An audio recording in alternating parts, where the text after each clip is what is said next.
Le titre annoncé par les organisateurs, c'est donc face à leur dette, travail, salaire, retraite, même combat, même solution. S'agissant de la dette, j'ai un point de vue relativement qui exécute la chose assez vite. S'agissant du financement de l'investissement, celui pour lequel nous dépendons de prêteurs, les marchés financiers, aucune dette n'est légitime. Il n'y a même pas besoin de faire un audit. Les prêteurs sur les marchés financiers soit nous prêtent ce qu'ils nous ont pris, donc ils prêtent, ils remboursent. C'est assez bien fait, on va dire. Donc, pardon. Je croyais que vous pouvez intervenir en tant que besoin, comme vous voulez, bien sûr. Soit c'est lors de la création monétaire qu'il y a un prêt, on s'endette. Mais là encore, il n'y a aucune légitimité de fonder la création monétaire sur l'endettement. C'est une institution capitaliste de la création monétaire qui fait que pour être reconnu comme produisant de la valeur économique, il faut s'endetter auprès des actionnaires des banques. Là aussi, ça n'a aucune légitimité. Nous pouvons créer de la monnaie sans endettement. Nous pouvons donc financer l'investissement par attribution à l'investissement d'une partie de ce qui est produit, une partie du PIB qui n'est pas consommée sous forme finale, qui va être affectée à la production d'outils de travail. Ça, pas besoin pour cela de s'endetter. Il suffit que nous affections une partie de ce que nous produisons à l'investissement. Si nous nous endettons pour investir, c'est parce que 35% de ce que nous produisons 2000 milliards d'euros par an, au nouveau, c'est évalué à cette hauteur-là, et 700 milliards au profit. Donc, les propriétaires directs de l'outil de travail, ou les actionnaires, ou les prêteurs, aujourd'hui c'est largement les prêteurs qui se partagent le profit, ponctionnent 35% sur notre production. Et après, alors, ils prêtent ce qui est débité, donc il n'y a aucune légitimité à la dette pour financer l'investissement lorsque c'est une partie du PIB que nous avons produit, et il n'y a aucune légitimité de la dette pour financer l'investissement lorsque c'est une création monétaire qui est nécessaire. Il faut anticiper. Quand on finance l'investissement, on ne peut pas simplement utiliser une partie de ce qui est produit pour l'utiliser à des fins productives. Il faut aussi créer de la monnaie pour anticiper une valeur nouvelle. On produit 2000 milliards cette année. Si on veut produire 2100 milliards, il faut qu'il y ait une création monétaire qui anticipe sur cette valeur nouvelle, mais il n'y a absolument aucune raison que cette création monétaire soit source d'endettement. La création monétaire par crédit est une institution récente qui ne s'impose vraiment qu'au XXe siècle et qui n'a pas d'autre fondement que la violence capitaliste. Donc l'outil de la dette s'agissant du financement de l'investissement, c'est vite fait. Aucune dette n'est légitime. Nous pouvons nous passer des prêteurs. Nous pouvons nous passer des prêteurs et finalement nous le faisons déjà pas mal. C'est pour cela que nous avons des tremplins pour sortir du chantage à la dette dans lequel nous sommes actuellement englués. Quand on regarde par exemple comment a été financé cet investissement considérable qu'a été la création des CHU. Les CHU, c'est une énorme nouveauté des années 60. Jusque dans les années 50, l'hôpital, c'est un pourboire où des pauvres sont soignés gratuitement par des médecins qui ne sont pas payés, qui se font la main sur eux pour demander de l'argent de leur clientèle solvable de ville. Et ce mouroir finalement très peu sanitarisé, va être complètement transformé. Et l'élite du corps médical va être salariée dans le CHU. L'investissement en moyens de santé va être tout à fait considérable. En aval du CHU, tout le système sanitaire entre 65 et 75 va être sanitarisé, lui aussi, tout le système hospitalier, pardon. Les hôpitaux locaux qui se substituent aux hospices, etc. Les hôpitaux psychiatriques qui étaient des lieux de l'aide sociale et qui deviennent des lieux de soins financés par l'assurance maladie en 1970. Nous avons un énorme investissement en soins de santé, un investissement physique, de matériel. Un hôpital, surtout un CHU, c'est une vraie usine. Donc comment est-ce qu'on finance cet investissement des années 60, qui est énorme puisqu'il est sur tout le territoire? Aujourd'hui encore, les CHU sont le principal employeur des grandes villes en France. Sans aucun appel au crédit, sans aucun appel au marché des capitaux, sans aucun appel à de la propriété lucrative. On a augmenté le taux de cotisation maladie. Et l'augmentation du taux de cotisation maladie, dans un contexte de vigilance syndicale sur le salaire, de lutte pour que les salaires bruts augmentent régulièrement, l'augmentation du taux de cotisation maladie, qui était gelé au cours des années 50, le patronat s'y opposait. Cette augmentation va augmenter le PIB, tout simplement. Ça n'est une ponction ni sur le capital, ni sur le travail. La cotisation, ce n'est pas un prélèvement, c'est un supplément. Et cette augmentation du PIB, qui s'opère dans les années 60 et 70 sous la dynamique de la cotisation maladie, c'est la reconnaissance de la valeur économique créée dans le champ de la santé par les soignants sur la base de l'investissement considérable des années 60. On a donc toutes les techniques sociales pour nous passer des vraies valeurs. L'invention désastreuse de la CADES, la caisse d'amortissement de la dette sociale que Juppé invente en 1997 pour chercher des capitaux, des financements sur le marché des capitaux, et qui va financer aujourd'hui une partie de l'investissement hospitalier par un appel sur les marchés des capitaux dans des conditions telles que le remboursement de l'emprunt tient une part considérable dans la logique de la chose, comme dans tout l'endettement public, comme on dit. Cette création, en 1997, correspond au gel de la cotisation d'assurance maladie. On n'augmente plus depuis avant 1997 déjà. Dans le régime général, l'assurance maladie relève pour l'essentiel du régime général. Dans le régime général, il n'y a plus de hausse du taux de cotisation employeur depuis 1979. Ça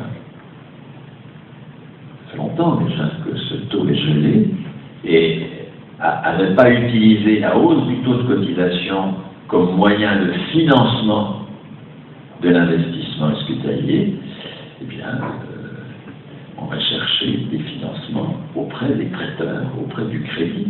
Et vous voyez bien que cette dette n'a aucune légitimité. Cette dette, c'est la conséquence de l'abandon de la dynamique du taux de cotisation maladie.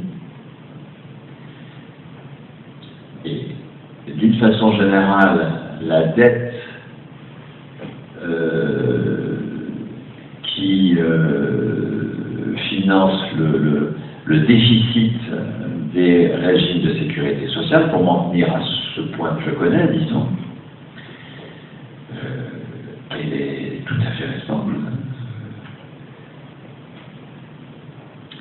De 1945 à la fin des années 80, les régimes de protection sociale sont excédentaires, légèrement excédentaires, c'est pas un excédent considérable, mais ils sont excédentaires. Cet excédent s'explique, en tout cas cet équilibre, avec léger excédent, s'explique par le fait que le taux de cotisation augmente tout le temps. Le taux de cotisation en 1945 à la sécurité sociale c'est l'addition des assurances sociales de 1930, santé et vieillesse, et des allocations familiales de 1932. La sécurité sociale, vieillesse, santé et famille en 1945. Quand on additionne le taux de cotisation, qui est toujours en pourcentage du salaire brut, le taux de cotisation à la sécurité sociale en 1945, il est de 16% du salaire brut. Et en 1995, lors de la dernière hausse, et un taux de cotisation, une hausse de taux de cotisation à l'Agirc-Arrco, régime complémentaire de retraite, il est de 66% du salaire brut.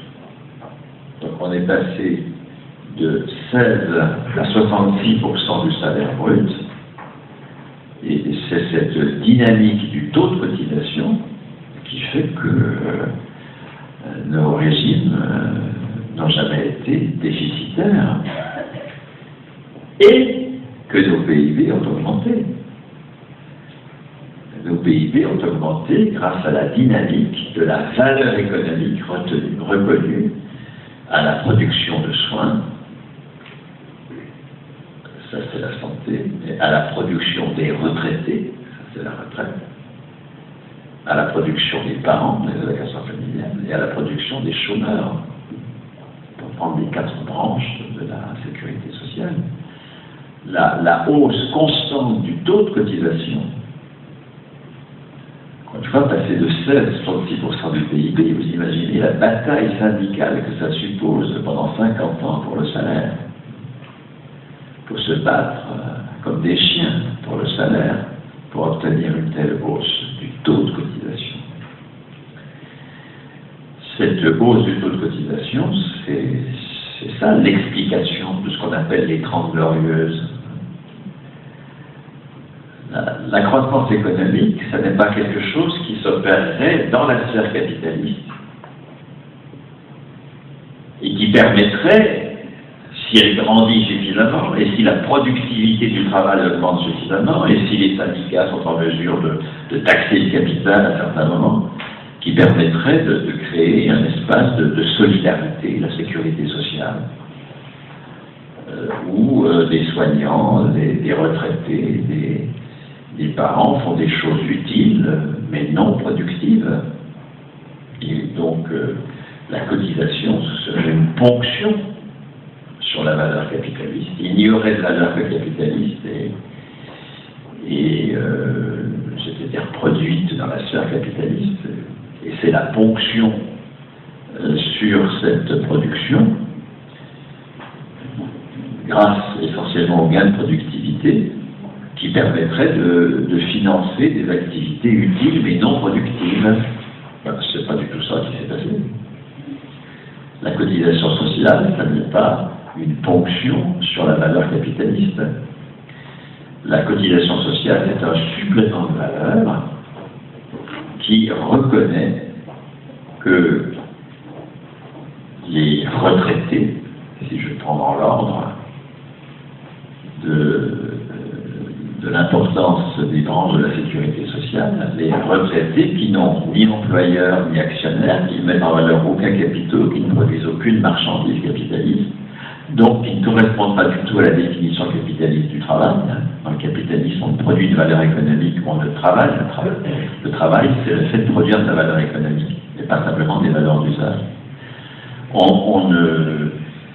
Dans la définition capitaliste du travail, ne travaillent que ceux qui portent une partie d'eux-mêmes sur le marché du travail, leur force de travail, et qui en récupèrent le prix dans le salaire, qui sont embauchés, et qui demandeurs d'emploi, alors qu'ils sont les seuls producteurs de valeur. Il faut qu'ils se convertissent en demandeurs, c'est ça, toute la force de soumission du marché du travail, vont être astreints, produire des marchandises pour mettre en valeur le capital.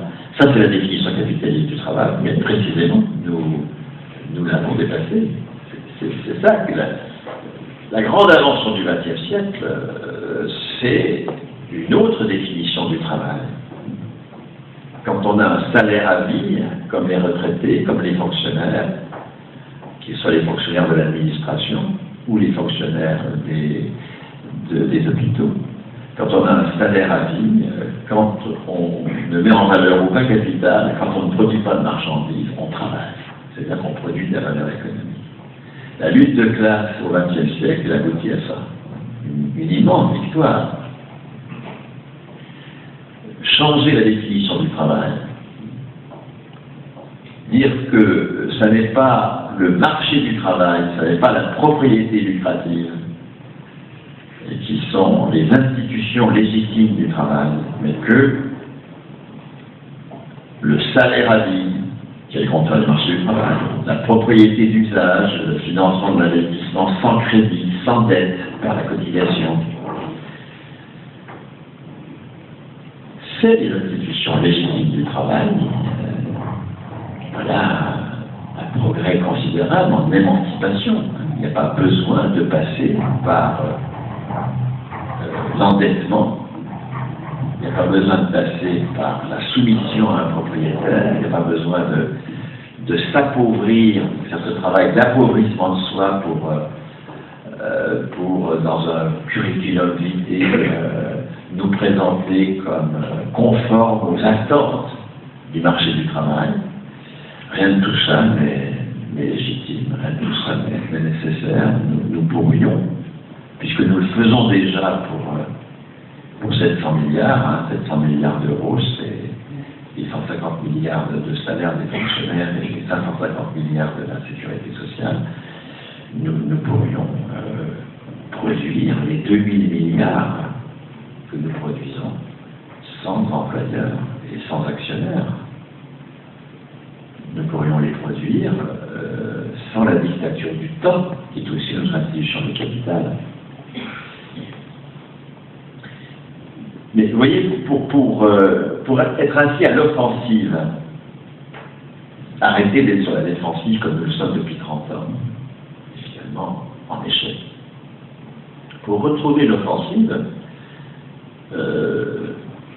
ça suppose de bien voir que aussi bien les services publics, les administrations que font vivre les fonctionnaires, que la sécurité sociale, ça n'est pas un espace de solidarité par ponction sur la valeur capitaliste.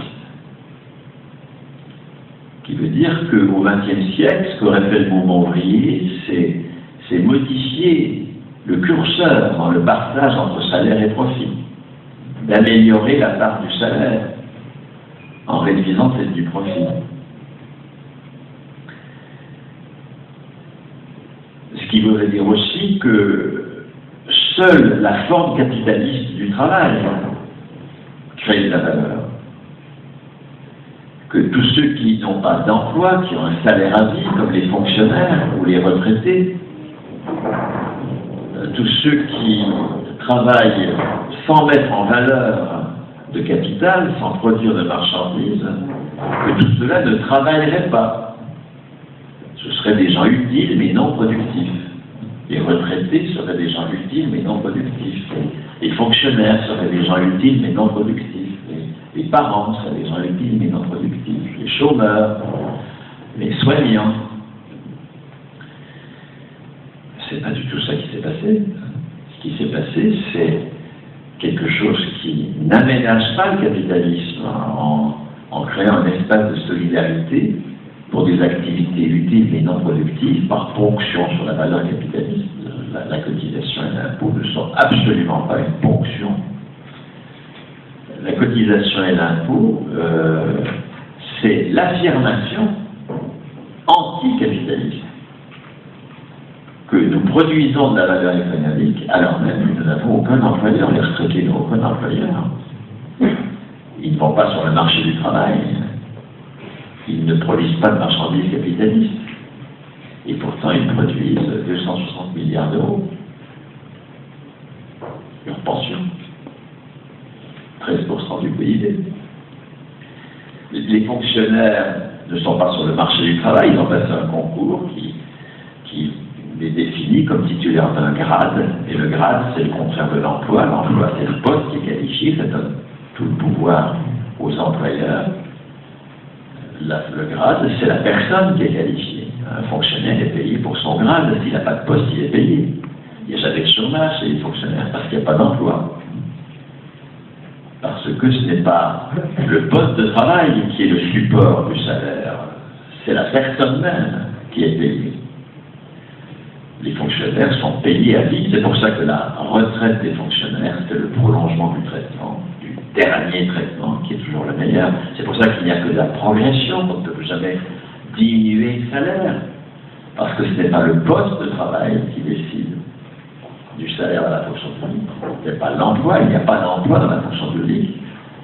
Ce qui décide du salaire, c'est le grade, c'est-à-dire un attribut de la personne même. Un salarié du privé n'est jamais payé, c'est son poste qui est payé. S'il n'a pas de poste, il est au chômage.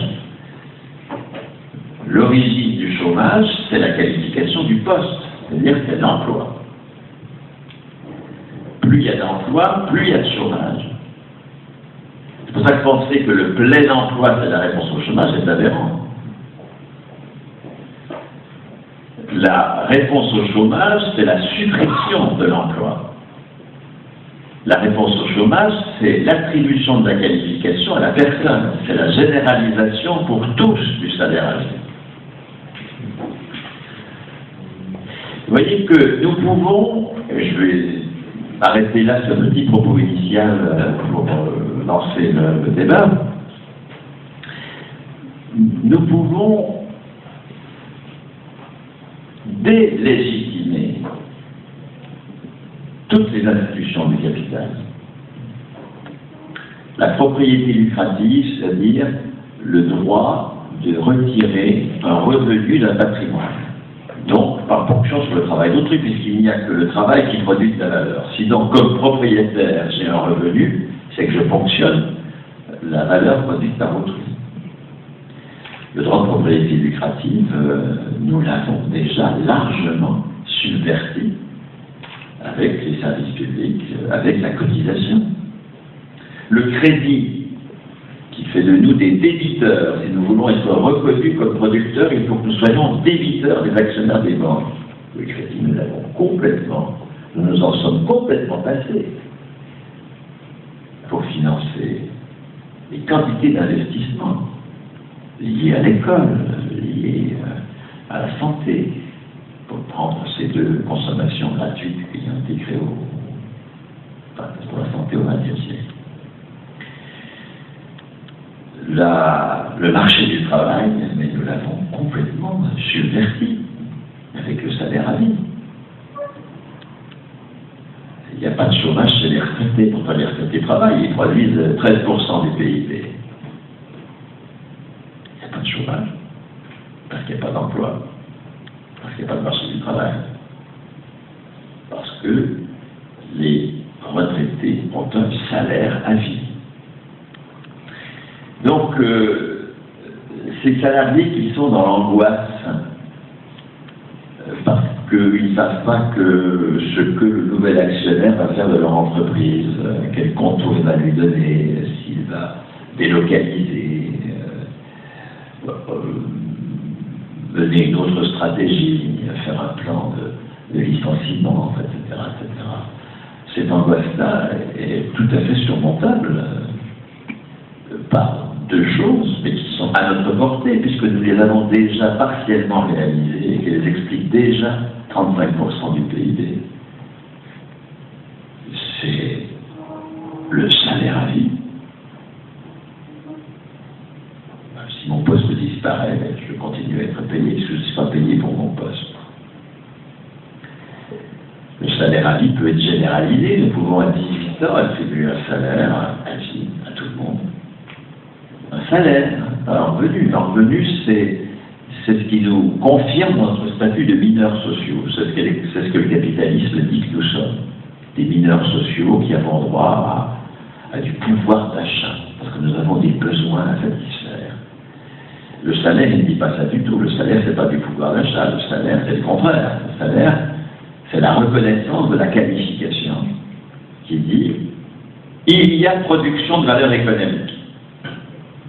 Alors, on va qualifier les postes, ça c'est la convention collective du privé, ça ne supprime pas le pouvoir d'achat, ça ne supprime pas, le marché du travail, ou beaucoup mieux, on va qualifier les personnes.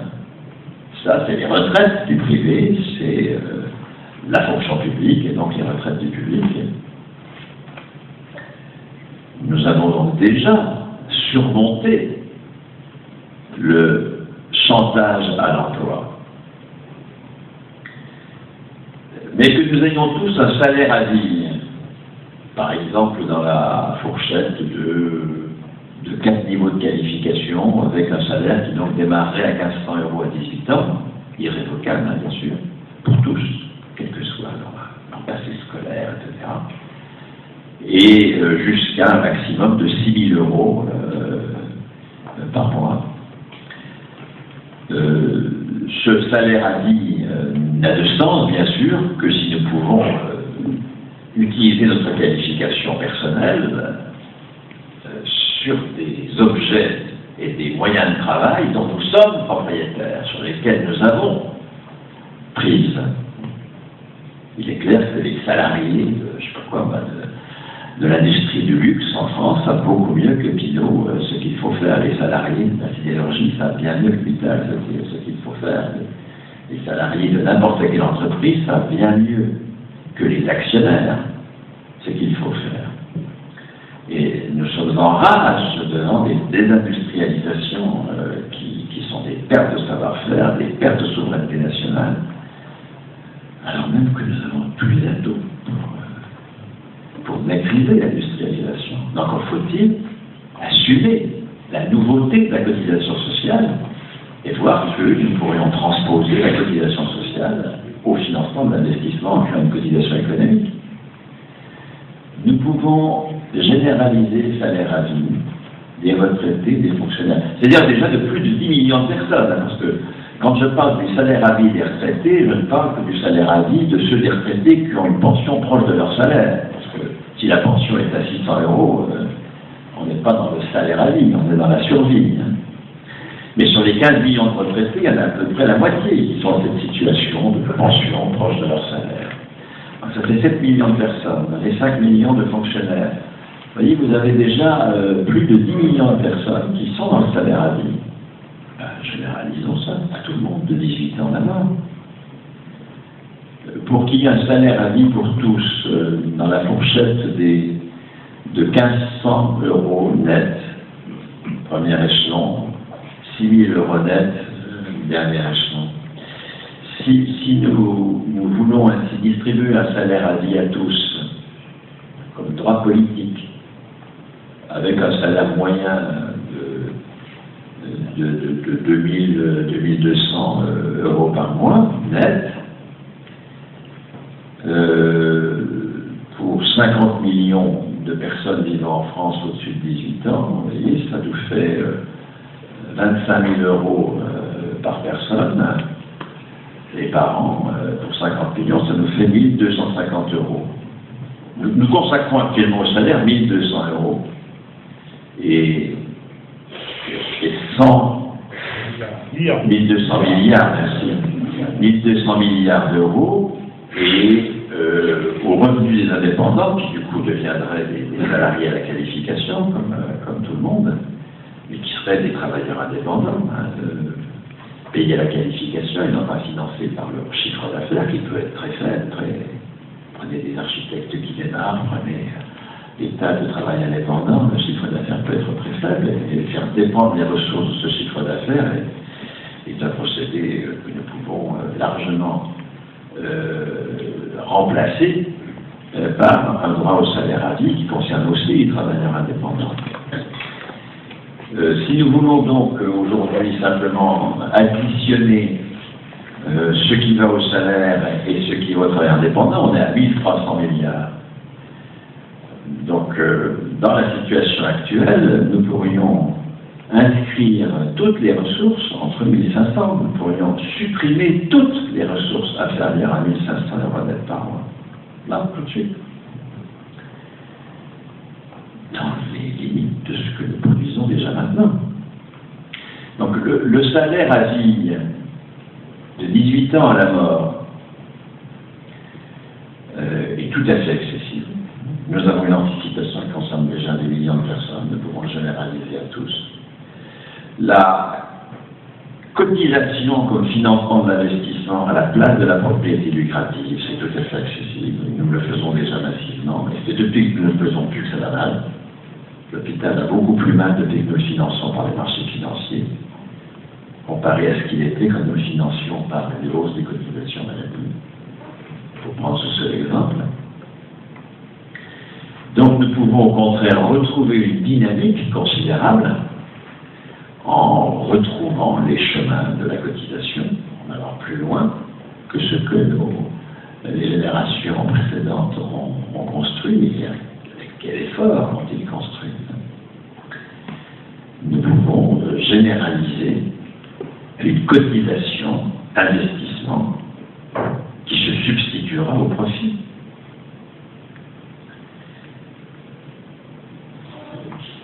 Concrètement, par exemple, qu'est-ce que ça signifie cette boussole-là, copropriété d'usage de tous les lieux de travail,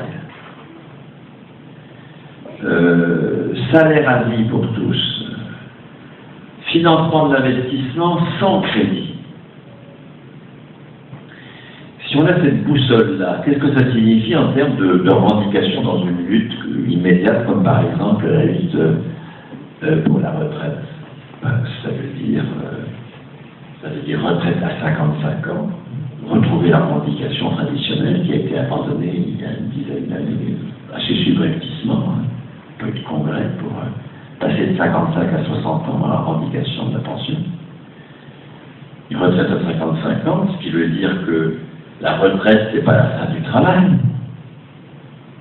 Le travail, c'est une valeur anthropologique énorme qui fait que nous réalisons, nous devenons humains en construisant notre propre monde et en nous affrontant l'altérité d'autrui de la nature. Sinon, nous mourrons dans un solipsisme aberrant.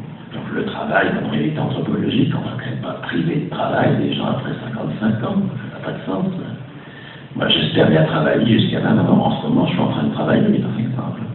Je suis payé assez largement, comme un retraité, et je produis de la valeur économique. Je suis en train de travailler. Et j'espère bien travailler jusqu'à ma mort, bien sûr. La seule réponse à ceux qui nous disent on vit de plus en plus longtemps, c'est normal de travailler de plus en plus longtemps, c'est de dire bien sûr, chiche. Pour travailler, il faut nous donner un salaire à vie et supprimer la propriété lucrative pour que nous soyons copropriétaires d'usage dans le lieu de travail, que nous puissions décider de ce que nous faisons au travail. Nous allons généraliser la copropriété lucrative. C'est-à-dire, nous allons être copropriétaires des entreprises, c'est-à-dire que nous allons décider de la hiérarchie, de l'investissement, de ce qu'on fait, des accords internationaux à passer, parce qu'il y a une division internationale du travail, du collectif de travail. Mais ce sera de la propriété d'usage, c'est-à-dire qu'on n'en tirera aucun revenu. La propriété d'usage, on ne peut la généraliser qu'en supprimant la propriété lucrative. Pour le moment, nous n'avons aucune maîtrise sur notre travail. Pratiquement aucune. Parce que nous ne sommes pas propriétaires. La condition de la propriété, de la décision, c'est la propriété, bien sûr. Tout ça est possible, y compris en s'adressant à pour faire l'union autour d'un tel projet, en s'adressant à des gens que nous pourrions croire éloignés d'une telle problématique. Je vais vous raconter une anecdote avant d'en finir donc, sur ce que ça signifie en termes de revendication pour la retraite, un tel projet. J'étais invité par la municipalité d'Aubagne Et il y avait un panel autour de la table, dont le président du MEDEF du bâtiment des Bouches-du-Rhône, type vraiment remarquable, qui, soit en aparté, soit lors du débat, a dit les choses suivantes, ce qui m'a permis de dire ensuite ce que je vais dire. Il y a 50 000 salariés du bâtiment dans les Bouches-du-Rhône et 10 000 entreprises. Donc, en moyenne, c'est 5 salariés par entreprise. Et il a dit, chaque fois qu'on embauche quelqu'un, c'est le 5e de la boîte qui est là. Nous sommes tous en responsabilité dans l'entreprise. Chaque embauche, c'est un moment névralgique de la vie de l'entreprise. Lui, c'est un sportif de haut niveau, mais de haut niveau, dans l'équipe de France, dans sa discipline. Il est la 5e génération de propriétaire de l'entreprise de génie thermique. Il est lui-même ingénieur en génie thermique. Un jour, donc alors qu'il était sportif de haut niveau, son père lui a dit « Si tu ne reprends pas, je vends ». Et ce petit chantage assez courant, il a repris. Il se demande d'ailleurs s'il fera le même chantage sur l'un de ses 3 enfants. Il nous dit, patron du MEDEF local, que ses principaux adversaires, c'est Bouygues, c'est Eiffage, c'est ainsi. Qu'il pique tous les marchés les plus intéressants et que par l'obsession de faire la feuille de paie, lui, c'est plus que 5 salariés, il y a 90 salariés dans son entreprise. L'obsession de la feuille de paie, il pousse y compris à accepter des marchés dont on sait que c'est de la merde, mais on les accepte parce qu'il y a l'obsession de faire la paie tous les mois. Il dit que le taux de divorce parmi ses confrères est considérable. Que l'engagement est total et que la propriété est la condition de la responsabilité. Voilà des choses qu'il dit au cours de son intervention. Qu'est-ce que j'ai dit et qu'il a parfaitement entendu? Je ne dis pas qu'on s'est quitté embrassons-nous Foveline, mais nous pouvons faire entendre ces arguments très loin, très très loin. Je dis oui, vous avez parfaitement raison, la condition de la responsabilité, c'est la propriété. C'est pour ça qu'il faut que nous soyons tous propriétaires. Les 5 personnes si décisives, elles vont être copropriétaires de l'entreprise. Ils vont être copropriétaires, c'est la condition pour qu'elles soient vraiment responsables. Peut-être d'ailleurs que vous serez élu directeur parce que vous êtes le plus compétent. Et vous avez finalement une vision extrêmement désuète du patrimoine. Vous voyez ce truc? Est-ce que ça mérite vraiment le divorce, ce genre de truc? Est-ce que ça mérite que votre trajectoire de sportif de haut niveau soit interrompue? Est-ce que ça mérite tout ça vraiment? Nous allons vous libérer de votre patrimoine.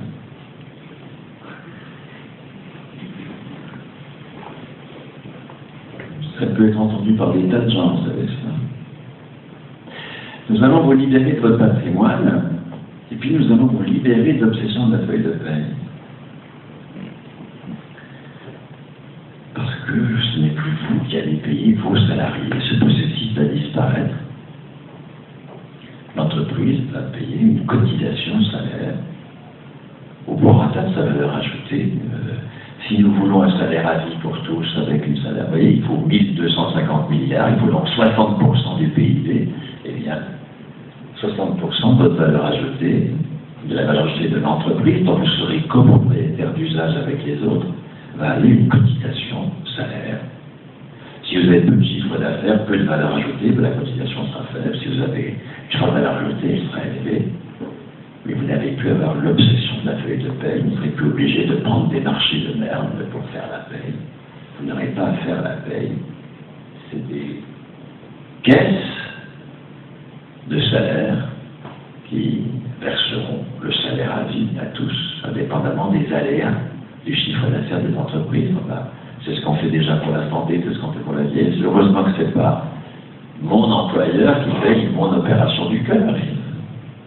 Il ne pourrait pas, tout simplement, il ne pourrait pas. L'entreprise cotise, c'est la mutualisation des valeurs ajoutées qui, allant des caisses de santé, assure la couverture santé de tous. Nous allons faire la même chose pour tout le salaire, y compris le salaire direct. 60% de cotisation pour une caisse de salaire qui fait que vous n'aurez plus l'obsession de la feuille de paie. Vous pourrez faire les marchés qui vous intéressent, point. Les autres. Vous n'aurez pas non plus besoin d'embaucher, comme c'était le cas là, ce soir-là, c'est un débat autour des emplois d'avenir. Nous étions au mois de mai, les préfets faisaient la pression sur les maires pour qu'ils convainquent les jeunes qu'un emploi d'avenir, c'était mieux que vendre de la drogue. Tout est perdu, bien sûr. On est dans le fou pour vendre un emploi d'avenir plutôt que de vendre de la drogue. Enfin bon, il y en a qui y croient, semble-t-il. Et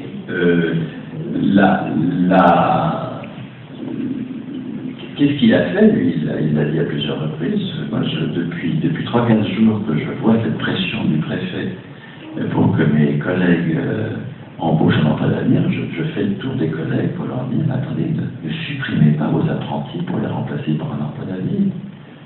Parce que c'est plus avantageux pour l'employeur, un emploi d'avenir que l'apprentissage. Donc c'est un patron parfaitement responsable qui souhaite que les formes les plus intéressantes de statut salariaux soient offertes aux salariés et pas ces mesures jeunes scandaleuses. Mais comme beaucoup, alors il n'a pas parlé de ça d'ailleurs, mais comme on le sait, beaucoup de petits employeurs, ça ne les intéresse pas d'embaucher des stagiaires, des mesures, des gens qui sont payés en dessous du SMIC, mais ils sont obligés, ils ne peuvent pas faire autrement, sinon ils crèvent. Nous allons les mettre en accord avec leurs convictions. On n'a plus d'embaucher, sinon on peut les payer. Vous voyez que lorsque l'on se bat sur ces fondamentaux que sont le salaire à vie, la copropriété d'usage, le financement par cotisation, oui, et aussi, oui, c'est ce que je lui ai dit, vous allez pouvoir, vous qui accédez au crédit difficilement, parce que le crédit va d'abord aux entreprises les plus solvables, bien sûr, vous allez pouvoir accéder au crédit sans remboursement, sans taux d'intérêt évidemment, mais sans remboursement, puisque les caisses d'investissement subventionneront, mais dès lors qu'il n'y a pas appropriation privée de la valeur, il n'y a aucune raison de rembourser quelque chose qui a été piqué au préalable. Donc nous pouvons, avec cette boussole de la cotisation investissement, de la copropriété d'usage, du salaire à vie, nous pouvons pousser très loin le filet pour constituer le front populaire qu'il est urgent de constituer. Et j'en termine avec les retraites, donc, puisque c'est un sujet d'actualité, hélas plus tellement d'actualité, parce que là, il y a un effondrement stupéfiant de la militance entre le 10 septembre, qui m'a dit finalement pas mal, et le 15 octobre, où tout s'est effondré. La cohérence avec ce projet, c'est revendiquer la retraite à 55 ans. C'est donc l'extension du salaire à vie, par baisse de l'âge de la retraite, à 100% du meilleur salaire net, c'est-à-dire celui des 6 meilleurs mois, les 6 derniers, vous oubliez que les 6 meilleurs mois, mais c'est pas sur les 6 derniers. 100% du net, pas 75% d'un salaire dont c'est plus trop si c'est le brut ou le net. 75% du brut, c'est la revendication traditionnelle, c'est-à-dire 100% du net, puisqu'il y a 23% de cotisation salariale. Si vous revendiquez 75% du brut, vous revendiquez en réalité 100% du net. Mais disons clairement, 100% du net. Donc, travail, revendiquer à vie 100% du meilleur salaire, ça pose clairement que la retraite, c'est pas un temps où on est utile mais non productif. Ça pose la retraite comme un temps où on change la signification de la valeur économique, parce que les retraités produisent plus de liens sociaux que de kilomètres d'autoroute. Donc on change bien la signification de la valeur économique. Sans employeur, sans actionnaire, sans marge du travail, sans rien de tout ça. Financer comment? Par une hausse massive du taux de cotisation. En matière de retraite, retrouver la dynamique des années 45-95, on est passé de 4% du salaire brut à 26% du salaire brut. C'est, si on poursuit la ligne, la courbe qui va de 4% à 26%, comme dans ce sens-là pour vous, ça supposerait qu'on en soit à 35% du brut. Il faut augmenter du tiers, pardon, la cotisation vieillesse. Considérablement, pas des petites augmentations de rien.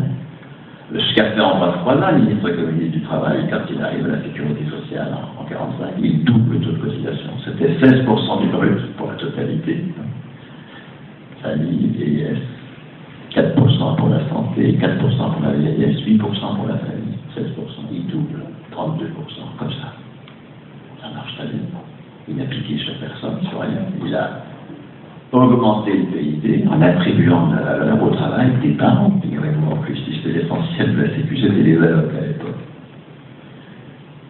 Les parents produisent de la valeur économique dès lors que c'est du salaire qui finance les allocations familiales.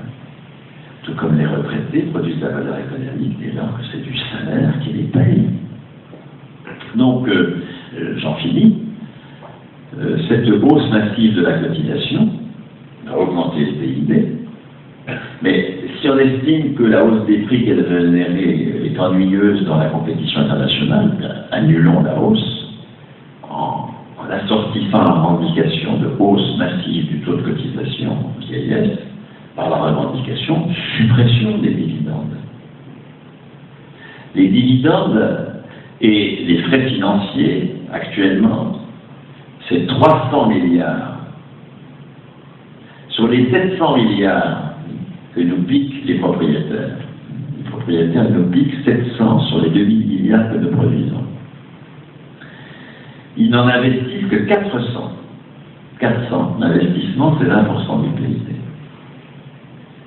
Ces 700 milliards laissent donc 300 milliards en jachère, non investis, du profit non investi, des dividendes qui sont perçus après l'investissement, et des taux d'intérêt payés par les entreprises aux prêteurs. L'endettement des entreprises, c'est 7 fois l'endettement de l'État. Non, pas 7 fois, je dis des bêtises, non. Non, c'est 4 fois l'endettement de l'État. L'endettement des entreprises, c'est 8 000 milliards. L'endettement de l'État, c'est un peu moins de 2 000 milliards. L'endettement des entreprises, c'est quelque chose d'énorme qui génère du profit parasitaire énorme chez les prêteurs. Bien, ce coût du capital, ces 300 milliards qui sont le coût du capital, qui pèsent sur le PIB, qui pèsent sur les prix, ben, nous allons le supprimer. Et nous allons pouvoir augmenter massivement le taux de cotisation vieillesse et le salaire brut, de sorte que ça n'ait pas d'incidence, cette augmentation du taux de cotisation sur le salaire net, sans augmenter les prix, parce que nous allons en même temps et symétriquement supprimer les dividendes, c'est-à-dire engager une bataille politique sur l'illégitimité des prêteurs, sur l'illégitimité de la propriété lucrative. Ceux qui préconisent aujourd'hui de taxer les dividendes ou les revenus financiers des entreprises pour financer la Sécu légitiment les dividendes. S'il y a moins de dividendes, il y aura moins de sous pour la Sécu, c'est ennuyeux. Jamais le mouvement ouvrier, avant l'effondrement idéologique des dernières années, n'a proposé de taxer les dividendes pour financer la Sécu. Jamais. On finance la Sécu par une création monétaire générée par la hausse du taux de cotisation. Évidemment, c'est toujours comme ça que ça s'est fait. Ça va marginaliser les dividendes. dividendes, puisque dans le PIB, la part produite dans une logique non capitaliste ou anticapitaliste augmente. Et ça va légitimer progressivement la suppression des dividendes, puisqu'on produit sans appel au crédit, sans dividendes. Donc, la revendication de financement, ça ne peut être, hein, si nous voulons être fidèles à ce qui a été mis en place en 1945, ça ne peut être qu'une hausse massive du taux de cotisation compensée par une suppression des dividendes, donc par une bataille politique permanente sur l'illégitimité de la propriété lucrative, sur le fait que nous devrions être tous copropriétaires de nos lieux de travail. Et enfin, dernière revendication adéquate à cette boussole du salaire à vie, de la propriété, d'usage, etc., cette suppression du crédit, c'est la suppression des annuités dans le calcul de la pension.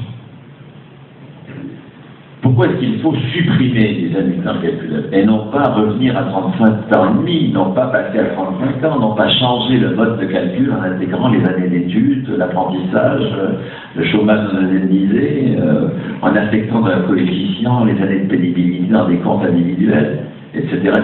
Sûrement pas tout ça. Parce que tout ça, c'est ce qui légitime l'entreprise réformatrice. Qu'est-ce que nous dit la CFDT? Qu'est-ce que nous dit le MEDEF? Ce qui est juste en matière de pension, c'est ce qui est fondé sur les cotisations de carrière. La pension, ce n'est pas un salaire à vie. Non. Les retraités ne sont pas productifs. C'est des gens utiles, mais non productifs. Des femmes. C'est ça, la femme. Dans le postulat masculin. La domination masculine repose sur le fait que les femmes, c'est très utile. Oh là là, qu'est-ce que c'est utile, les femmes? Mais pas productif, pas de pouvoir. La deuxième journée, dont les hommes se gardent bien. C'est ce que le capitalisme dit des retraités. Très utiles, mais pas productifs. Des fonctionnaires, très utiles, mais pas productifs. Des soignants, très utiles, mais pas productifs. Laissons à nos adversaires ce discours. Mais ne le partageons pas nous-mêmes en disant qu'il faut modifier le calcul de la carrière. Vous comprenez que si on est non productif comme retraité, la seule façon d'avoir des ressources, c'est d'avoir pas dépensé tout son salaire pendant sa carrière, d'en avoir affecté une partie à la solidarité avec les retraités, utiles mais non productifs, et par un pacte générationnel, de récupérer ces cotisations de la carrière à travers les cotisations actuelles des actifs quand on est soi-même retraité. C'est ça le discours capitaliste. On ne produit de valeur que si on a un emploi et qu'on met en valeur du capital. Tous ceux qui ne sont pas dans cette situation sont des gens utiles mais non productifs. Les fonctionnaires dépensent s'ils ne produisent pas. Les retraités dépensent s'ils ne produisent pas. Etc. Et donc, ce discours-là, qui est un discours qui nous aliène complètement si nous y adhérons, ce discours-là, c'est le discours de la solidarité intergénérationnelle. Un retraité, c'est pas productif. La classe ouvrière n'a pas du tout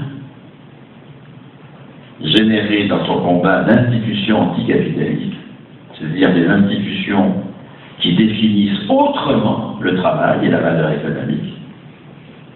Nous sommes toujours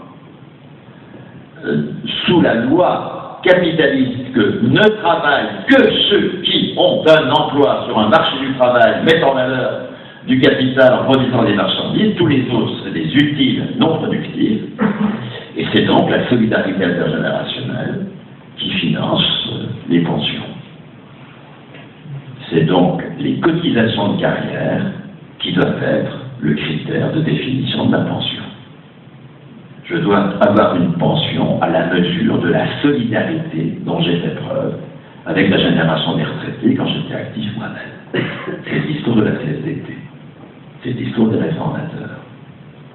Vous ne pourrez vaincre les réformateurs, pour le moment ils nous battent, et dans les faits et idéologiquement, vous ne pourrez vaincre les réformateurs que si vous reconnaissez que ce qui se construit en 1945, c'est pas de la solidarité par ponction sur la valeur capitaliste, c'est une autre production de valeur. C'est le fait que par la hausse des impôts, des fonctionnaires produisent de la valeur économique reconnue par la hausse des impôts. Ce sont les fonctionnaires qui produisent l'impôt, bien sûr.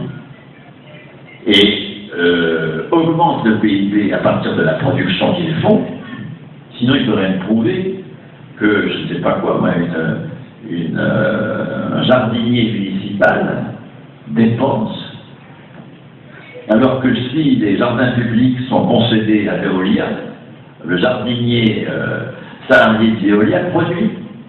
Enfin, ni l'un ni l'autre ne dépensent. Tous les deux produisent.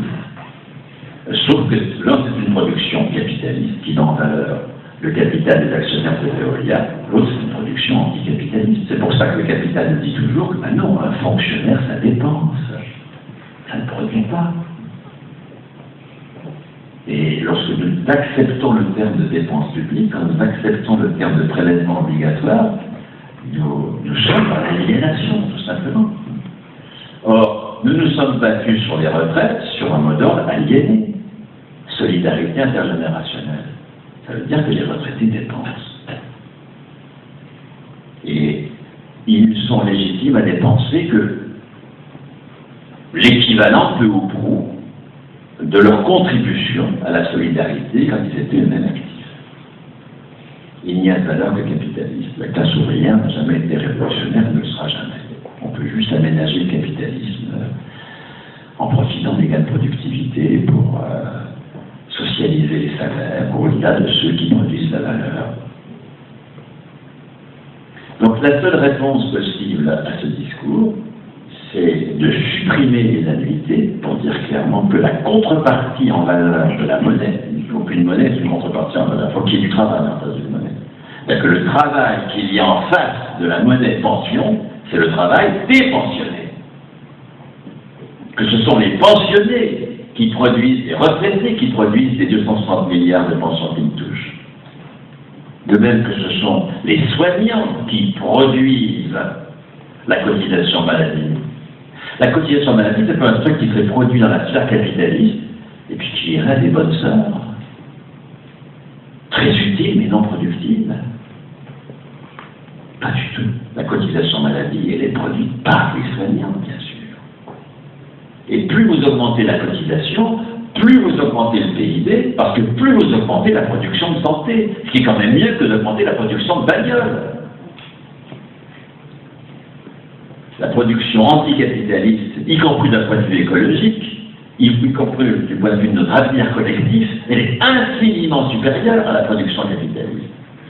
Or, elle est déjà là, massive.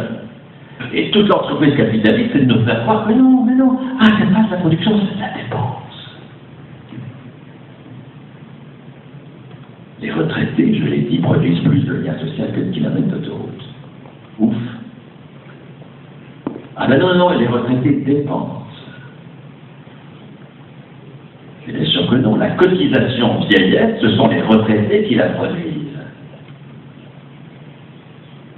Les allocations familiales, ce sont les parents qui la produisent. Alors, attends, Friot, qu'est-ce que tu nous racontes? Pourquoi est-ce que nous payons de l'impôt si c'est les fonctionnaires qui produisent l'impôt? Pourquoi est-ce que nous payons une cotisation vieillesse si c'est les retraités qui produisent la cotisation vieillesse? Pourquoi est-ce que nous payons une cotisation santé si c'est les soignants? Écoutez, l'explication elle est simple, archi simple.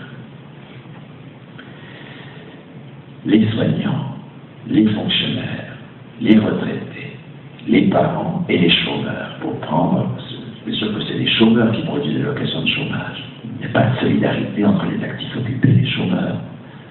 C'est les parents qui produisent fait, dit Lénox Lamela, il n'y a pas de solidarité entre les célibataires et les sources de famille, tout ça c'est du flanc idéologique.